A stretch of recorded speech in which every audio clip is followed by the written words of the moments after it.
Good morning sa lahat. Tara, basa na tayo ng ating libro guys. Magandang balita, Biblia. Today is 21 September 2024. Nandito na tayo sa Aklat ng Matiot, chapter 5, ang Sermon sa Bundok. Pakisabayan ako ng basa para pareho tayo dito matuto ng salita ng Diyos at history na rin ng Israel. Ang Sermon sa Bundok, Matthew chapter 5 verse 1, na makita ni Jesus ang napakaraming tao, umakyat siya sa bundok. Pagkaupo niya, lumapit ang kanyang mga alagad. Verse 2, at sila'y tinuruan niya ang mga mapapalad. Verse 3, mapalad ang mga taong walang inaasahan kundi ang Diyos, sapagkat mapapabilang sila sa kaharian ng langit. Verse 4, mapalad ang mga nagdadalamhati, sapagkat aaliwin sila ng Diyos. Verse 5, mapalad ang mga pakumbaba, sapagkat mamanahin nila ang daigdig. Verse 6, mapalad ang mga nagugutom at nauuhaw sa katwiran, sapagkat sila'y bubusugin. Verse 7, mapalad ang mga mahabagin, sapagkat kahahabagan sila ng Diyos. Verse 8, mapalad ang mga may malinis na puso, sapagkat makikita nila ang Diyos. Verse 9, mapalad ang mga gumagawa ng paraan para sa kapayapaan, sapagkat sila ituturing na mga anak ng Diyos. Verse 10, mapalad ang mga inuusig ng dahil sa kanilang pagsunod sa kalooban ng Diyos, sapagkat mapapabilang sila sa kaharian ng langit.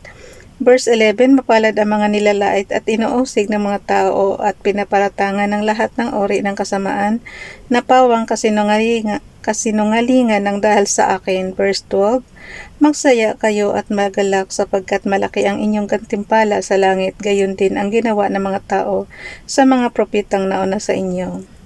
Asin at ilaw. Mateo chapter 5 verse 13, kayo ang asin ng sangkatauhan, ngunit kung ang asin ay mawalan na ng alat, paano pa ito mapapaalat muli? Hindi ba wala na itong kabuluhan kundi ang itapon at tapakan ng mga tao? Verse 14, kayo ang ilaw ng sanlibutan, ang isang lungsod na nakatayo sa ibabaw ng burol at hindi maitatago. Verse 15, wala din namang taong nagsisinti ng ilaw at pagkatapos ay inilalagay iyon sa ilalim ng malaking takalan.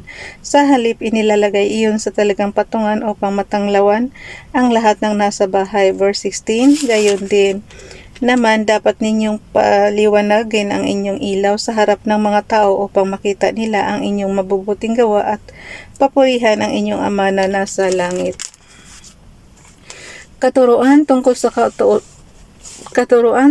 kautusan. Mateo chapter 5 verse 17, huwag ninyong akalaing naparito ako upang ipawalang bisa ang kautusan at ang mga propeta. Naparito ako hindi upang ipawalang bisa ang mga iyon, kundi upang tuparin. Verse 18, tandaan ninyo, maglalaho ang langit at ang lupa, ngunit sa isang tuldok o kudlit man ng kautusan ay di mawawala ng bisa hanggat hindi natutupad ang lahat. Verse 19, kahit sino mang magpawalang bisa sa kaliit-liitang bahagi nito at magturo ng gayon sa mga tao ay magiging pinakamababa sa kaharian ng langit. Ngunit ang sumusunod sa kautusan at nagtuturo sa mga tao na tuparin iyon ay magiging dakila sa kaharian ng langit. Verse 20, sinasabi ko sa inyo, kung ang pagsunod ninyo sa kalooban ng Diyos ay tulad lamang ng pagsunod ng mga tagapagturo ng kautusan at mga pariseo, hindi kayo makakapasok sa kaharian ng langit. Ang katuruan tungkol sa pagkagalit. Mateo chapter 5 verse 21, narinig ninyo ang iniutos ng Diyos sa inyong mga ninuno, huwag kang papatay, ang sinumang pumatay ay mananagot sa hukuman. Verse 22, ngunit sinasabi ko naman sa inyo, ang sinumang napupuot sa kanyang kapatid ay mananagot sa hukuman, ang humahamak sa kanyang kapatid ay mananagot sa Sinedrin, at sinumang magsabi sa kanyang kapatid, ulol ka, ay nanganganib na maparusahan sa apoy ng impyerno. Matthew chapter 5 verse 23, kaya't kung mag-aalay ka ng handog sa dambana para sa Diyos at naalala mong may sama ng loob sa iyo ang iyong kapatid. Verse 24, iwan mo muna ang iyong handog sa harap ng dambana at makipagkasundo ka sa kanya, pagkatapos magbalik ka at maghandog sa Diyos. Verse 25, kung may ibig magsaktal sa iyo, makipag-ayos ka agad sa kanya bago makarating sa hukuman ang inyong kaso. Kung hindi ay dadalhin ka niya sa hukom at ibibigay ka nito sa tanod at ikukulong ka naman sa bilangguan. Verse 26, tandaan mo, hindi ka makakalabas doon hanggat hindi mo nababayaran ang kahuli-hulihang piso na dapat mong bayaran. Ang katuruan laban sa pangangalunya.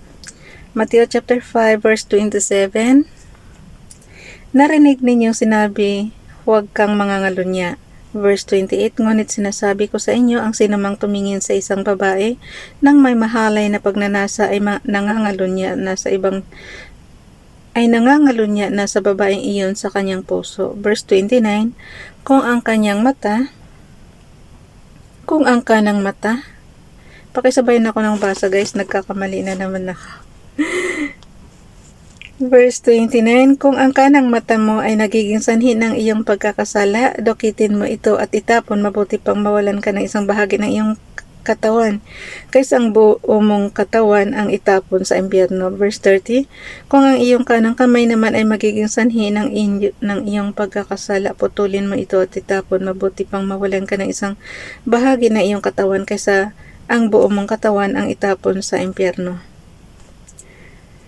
Paghihiwalay dahil sa pangangalunya.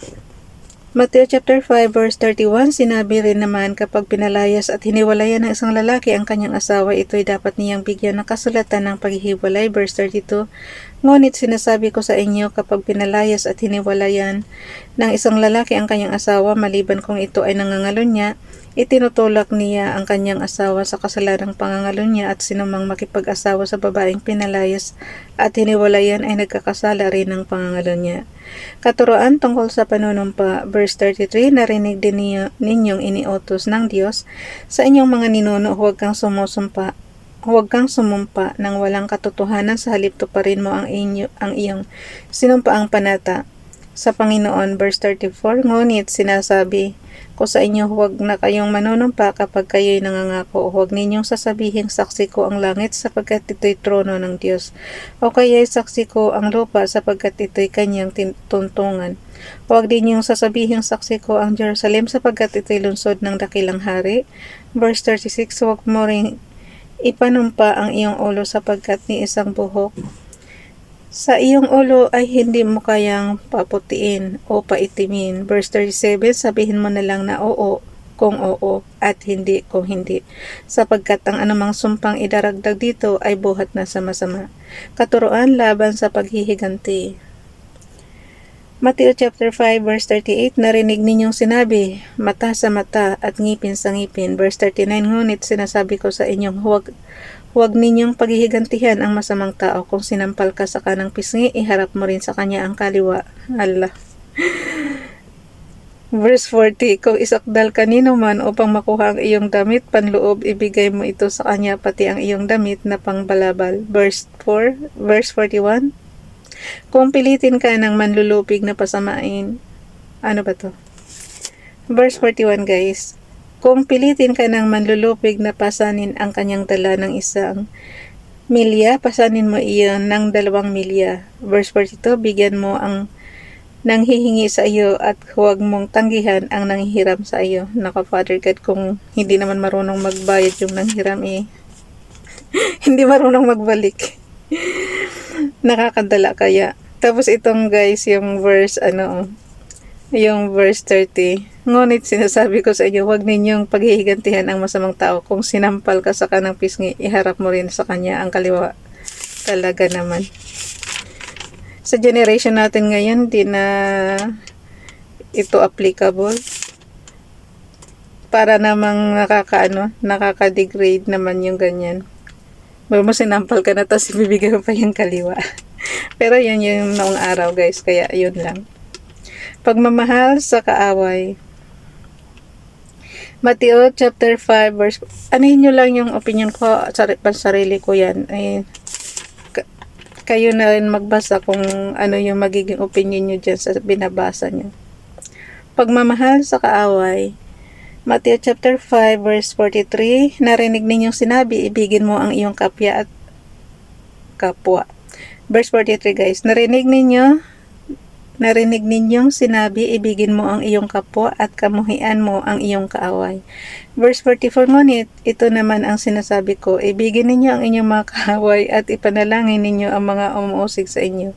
Verse 45, upang kayo'y maging tunay na mga anak ng inyong ama at nasa langit, sapagkat pinasisikat niya ang araw sa mabuti, gayon din sa masasama, at nagpapaulan siya sa mga matuwid at sa mga di matuwid. Verse 46, kung ang mga nagmamahal sa inyo ang siya lamang ninyong mamahalin, anong gantimpala ang inyong maasahan? Hindi ba't ginagawa rin niya ang mga maniningil ng buwis? Verse 47, at kung ang mga kapatid lamang ninyo ang inyong binabati, ano ang ginagawa ninyong higit kaysa iba? Hindi ba't ginagawa rin iyan ng mga hintil? Matthew chapter 5 verse 48, kaya maging ganap kayo gaya ng inyong ama na nasa langit. Bukas na itong chapter 6 guys at sobrang pawis na ako. Bye everyone. God bless.